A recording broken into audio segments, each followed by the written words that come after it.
Hi hello ನಮಸ್ಕಾರ ಸ್ನೇಹಿತರೆ, ರನ್ನ ಟಿವಿಗೆ ನಿಮ್ಮೆಲ್ಲರಿಗೆ ಸ್ವಾಗತ. ಕಲರ್ಸ್ ಕನ್ನಡ ವಾಹಿನಿಯಲ್ಲಿ ಪ್ರಸಾರವಾಗುತ್ತಿರುವ ಜನಪ್ರಿಯ ಧಾರಾವಾಹಿಗಿರುವ ಕರಿಮನಿ ಧಾರಾವಾಹಿಯು ತನ್ನ ಕಥೆಗೆ ವಿದಾಯವನ್ನ ಹೇಳಲಿದೆ. ಇದರ ಬಗ್ಗೆ ಇಂದಿನ ವಿಡಿಯೋದಲ್ಲಿ ತೆಗೆದುಕೊಂಡು ಬರೋಣ. ಮೊದಲ ಬಾರಿಗೆ ನಮ್ಮ ವಿಡಿಯೋ ನೋಡುತ್ತಿದ್ದರೆ ಉಚಿತವಾಗಿ ಸಬ್ಸ್ಕ್ರೈಬ್ ಮಾಡಿಕೊಳ್ಳಿ, ಪಕ್ಕದಲ್ಲಿರುವ ಬೆಲ್ ಐಕಾನ್ ಮೇಲೆ ಪ್ರೆಸ್ ಮಾಡಿ.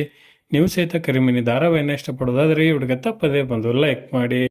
ಕನ್ನಡ ಕಿರುತೆರೆಯಲ್ಲಿ ವಿಭಿನ್ನ ಕಥಾ ಹಂದರವನ್ನು ಹೊಂದಿದ್ದ ಕರಿಮನಿ ಧಾರಾವಾಹಿಯು ಇದೀಗ ತನ್ನ ಕಥೆಗೆ ಮುಕ್ತಾಯವನ್ನ ಹೇಳುವ ಸಮಯ ಬಂದಾಗಿದೆ. ಬಿಗ್ ಬಾಸ್ ಸೀಸನ್ 12 ಬರುವುದಕ್ಕಾಗಿ ಕರಿಮನಿ ಧಾರಾವಾಹಿಯು ತನ್ನ ಕಥೆಗೆ ವಿದಾಯವನ್ನ ಹೇಳುವ ಅನಿವಾರ್ಯತೆ ಬಂದಿದೆ ಎಂದೇ ಹೇಳಬಹುದು.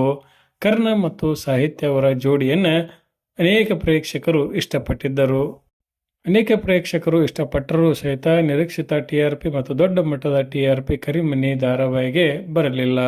ಇನ್ನು ಬಿಗ್ ಬಾಸ್ಗೋಸ್ಕರ ಧಾರಾವಾಹಿಗಳನ್ನು ಅಂತ್ಯಗೊಳಿಸಲು ವಾಹಿನಿಯು ನಿರ್ಧಾರ ಮಾಡಿದೆ. ಹೀಗಾಗಿ ಕರಿಮನಿ ಧಾರಾವಾಹಿಯು ಬಿಗ್ ಬಾಸ್ ಆರಂಭದ ಹೊತ್ತಿಗೆ ತನ್ನ ಕಥೆಗೆ ವಿದಾಯವನ್ನ ಹೇಳಲಿದೆ.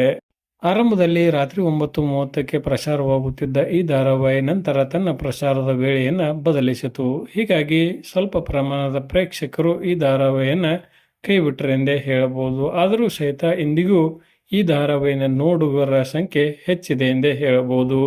ಈ ಧಾರಾವಾಹಿಯ ಅಂತ್ಯದ ಬಗ್ಗೆ ನಿಮ್ಮ ಅನಿಸಿಕೆ ಅಭಿಪ್ರಾಯವನ್ನ ತಪ್ಪದೆ ಕಮೆಂಟ್ ಬಾಕ್ಸ್ ಅಲ್ಲಿ ತಿಳಿಸಿ. ಧನ್ಯವಾದಗಳು. ನಮಸ್ಕಾರ.